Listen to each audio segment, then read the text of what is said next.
এটা ছিল শুধু সময়ের অপেক্ষা। আঘাত করে পাল্টা আঘাতের শিকার ইসরায়েল হবে না, এটা হতেই পারে না, তাও ইরানের কাছ থেকে। ইরানের দিক থেকে চিন্তা করলেও কথাটা সত্যি। ফক্স নিউজ ও ওয়াল স্ট্রিট জার্নাল সহ প্রায় সব সংবাদ মাধ্যম বলছে, ইসরায়েলের হামলার জবাবে গত রাতভর ব্যালিস্টিক ক্ষেপণাস্ত্র নিক্ষেপ করেছে ইরান। অপারেশন ট্রু প্রমিস 3 নামক এই অভিযানে ইসরায়েলের বিভিন্ন স্থাপনাকে লক্ষ্যবস্তু করা হয়েছে। এতে অন্তত 3 জন নিহত এবং কয়েক ডজন আহত হয়েছেন। ক্ষেপণাস্ত্র হামলায় গুরুতর আহত এক ইসরায়েলি নারী শনিবার সকালে হাসপাতালে মারা যান। এছাড়া চতুর্থ দফায় হামলার মধ্যে ইসরায়েলে তেল আবিবের দক্ষিণে আরেকজন নিহত হয়েছেন। এই হামলায় আহত হয়েছেন অন্তত 20 জন। তেল আবিবের পূর্বাঞ্চলে ইরানের হামলার সময় অস্ত্রের খণ্ডাংশ পড়ে এক নারী মারা যান।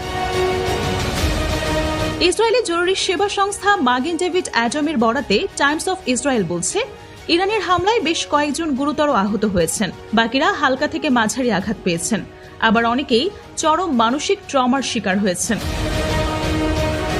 ফক্স নিউজের খবরে বলা হয়েছে, ইরানের ব্যালিস্টিক ক্ষেপণাস্ত্র ইসরায়েলের সামরিক সদর দপ্তর কিরিয়াতে সরাসরি আঘাত হানে। কিরিয়াতকে পেন্টাগনের সমতুল্য বলা হয়। ফক্স নিউজের প্রধান আন্তর্জাতিক সংবাদদাতা ট্রে ইংস্ট তেল আবিব থেকে সরাসরি সম্প্রচারে জানান যে সেখানে একটি ভবন সরাসরি হামলার শিকার হয়েছে। ভবনটির বড় রকমের ক্ষতি হয়েছে বলেও জানান তিনি। ইংস্ট জানান, রাতে ইরান থেকে প্রায় 150টি ব্যালিস্টিক ক্ষেপণাস্ত্র ইসরায়েলের দিকে নিক্ষেপ হয়েছে। ফক্স নিউজ একাধিক আঘাতস্থলে ভয়াবহ ধ্বংসযজ্ঞের চিত্র প্রত্যক্ষ করেছে। ইংস্ট বলছেন যে গোটা একটি ব্লক প্রায় সম্পূর্ণরূপে নিশ্চিহ্ন হয়ে গেছে, যেন মানচিত্র থেকেই সেটা মুছে গেছে। ইসরায়েল ও যুক্তরাষ্ট্রের প্রতিরক্ষা ব্যবস্থা যেমন আয়রন ডোম, ডেভিড স্লিং, অ্যারো, প্যাট্রিয়ট ও থার্ড সক্রিয় রাখার পরেও কিছু ক্ষেপণাস্ত্র সফলভাবে আঘাত হানতে পেরেছে। ফক্স নিউজ বলছে, প্রমাণিত হল যে ইসরায়েল ও যুক্তরাষ্ট্রের প্রতিরক্ষা ব্যবস্থা ইরানের এই হামলা প্রতিহত করার জন্য যথেষ্ট না।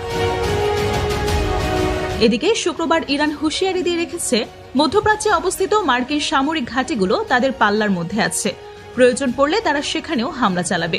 জাতিসংঘে ইরানের প্রতিনিধি নিরাপত্তা পরিষদকে চিঠি দিয়ে জানায়, ইসরায়েলের পৃষ্ঠপোষক হিসেবে এই ঘটনার জন্য সম্পূর্ণভাবে দায়ী থাকবে যুক্তরাষ্ট্র।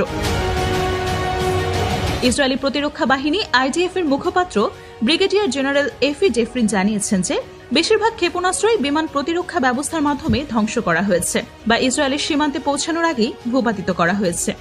একজন মার্কিন কর্মকর্তা জানিয়েছেন, যুক্তরাষ্ট্র এই ক্ষেপণাস্ত্র হামলা প্রতিহত করতে ইসরায়েলকে সহায়তা করেছে।